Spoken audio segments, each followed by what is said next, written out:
சங்கீதம் 144. இது தாவீதோட சங்கீதம். இந்த சங்கீதத்துல தாவீது ரொம்ப அழகா சொல்லக்கூடிய காரியம் என்னன்னா, கர்த்தரை தெய்வமாக கொண்ட ஜனம் பாக்கியம் உள்ளது அப்படின்னு சொல்றாரு.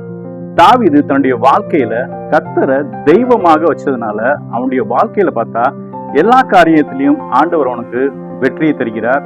அதே போல பார்க்க போனா அவனுடைய கைகளை யுத்தத்திற்கு பழக்க வைக்கிற தேவனா இருக்கிறார். அவனுடைய விரல்களை போருக்கு பழக்க வைக்கிற தேவனா இருக்கிறார். அவனுக்கு யாரும் போய் ஒரு காரியத்தையும் கத்துக் கொடுக்கல. அவங்களுடைய அண்ணன்கள் எல்லாம் பார்த்தா அவங்க அப்பா ராணுவத்துல போய் படுக்க வைக்கிறாரு. ஆனா இவனை தள்ளுன ஒரு ஆளாவே அவங்க குடும்பத்துல வச்சிருந்தாங்க.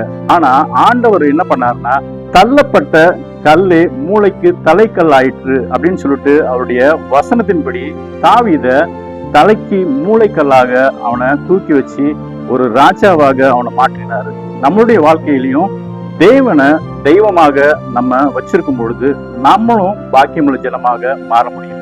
நல்லதை பார்ப்போம், நல்லதை பகிர்வோம்.